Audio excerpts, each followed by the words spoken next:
En un mundo lleno de incertidumbres, el amor en decadencia y en una cultura moderna donde se dice que los que siguen a Cristo ya no están obligados a obedecer las leyes de Dios en el Antiguo Testamento, es importante tener en cuenta que Jesús espera que tanto sus seguidores del Nuevo Testamento, así como los del día de hoy, estemos sujetos aún a una norma más elevada.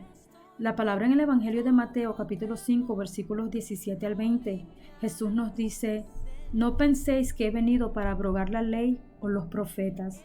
No he venido para abrogar, sino para cumplir. Porque de cierto os digo que hasta que pasen el cielo y la tierra, ni una jota ni una tilde pasará de la ley, hasta que todo se haya cumplido. De manera que cualquiera que quebrante uno de estos mandamientos muy pequeños, y así enseñe a los hombres muy pequeños, será llamado en el reino de los cielos. Mas cualquiera que los haga y los enseñe, este será llamado grande en el reino de los cielos. Porque os digo que si vuestra justicia no fuere mayor que la de los escribas y fariseos, no entraréis en el reino de los cielos. Es importante recordar que el Antiguo Testamento anuncia y revela todo lo que Jesús lograría y cumpliría.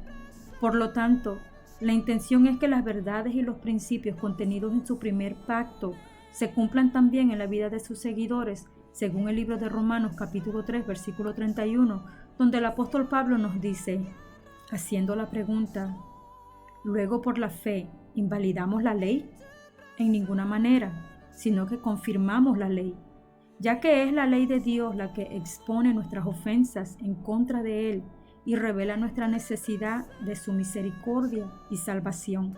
La ley que los cristianos deben observar contiene principios éticos y morales del Antiguo Testamento, principios y morales que están en decadencia, que simplemente abarcan y se encierran en el amor, según el Evangelio de Mateo capítulo 7 versículo 12, capítulo 22 versículos 36 al 40 del mismo Evangelio y Gálatas capítulo 5 versículo 14.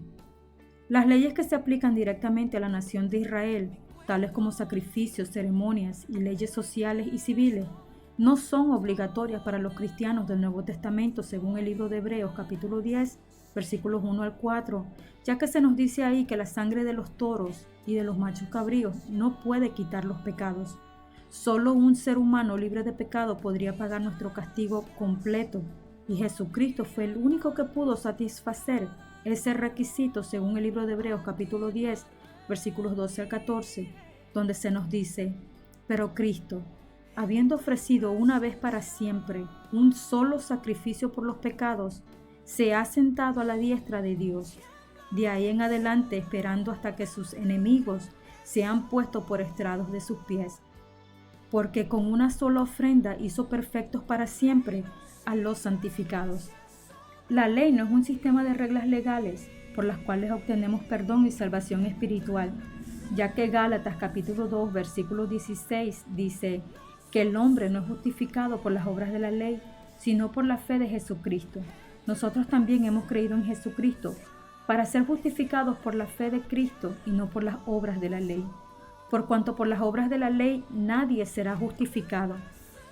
Más bien debería ser vista como un código moral de conducta para los que ya tienen una comunión con Dios mediante la fe en Cristo. Al vivir según las normas de Dios, evidenciamos gratitud a Cristo por la salvación y sacrificio tan grande de dar su vida por nosotros. No pisotees la gracia de Dios. Dice el libro de Romanos capítulo 6 versículos 15 al 22. ¿Qué pues? ¿Pecaremos porque no estamos bajo la ley sino bajo la gracia? En ninguna manera.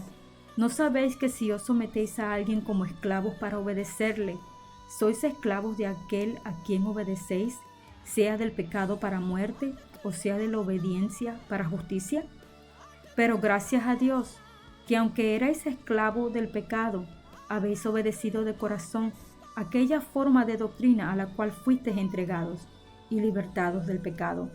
Vinisteis a ser siervos de la justicia. Hablo como humano, por vuestra humana debilidad, que así como para iniquidad presentasteis vuestros miembros para servir a la inmundicia y a la iniquidad, así ahora para santificación presentad vuestros miembros para servir a la justicia. Porque cuando eras esclavo del pecado, eras libre acerca de la justicia. Pero ¿qué fruto tenías de aquellas cosas de las cuales ahora os avergonzáis? Porque el fin de ella es muerte.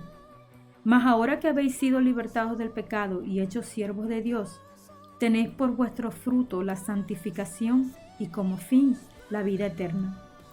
Así que te animo, acerquémonos con corazón sincero, en plena certidumbre de la fe, purificados los corazones de mala conciencia y lavados los cuerpos con agua pura. Mantengámonos firmes, sin fluctuar, la profesión de nuestra esperanza, porque fiel es el que prometió, y considerémonos unos a otros para estimularnos al amor y a las buenas obras. Así ha dicho el Señor: orar mucho, orar por Ecuador y Colombia. Sacudimiento y tormenta viene para Ecuador y Colombia. Cristo viene pronto. Dios nos bendiga.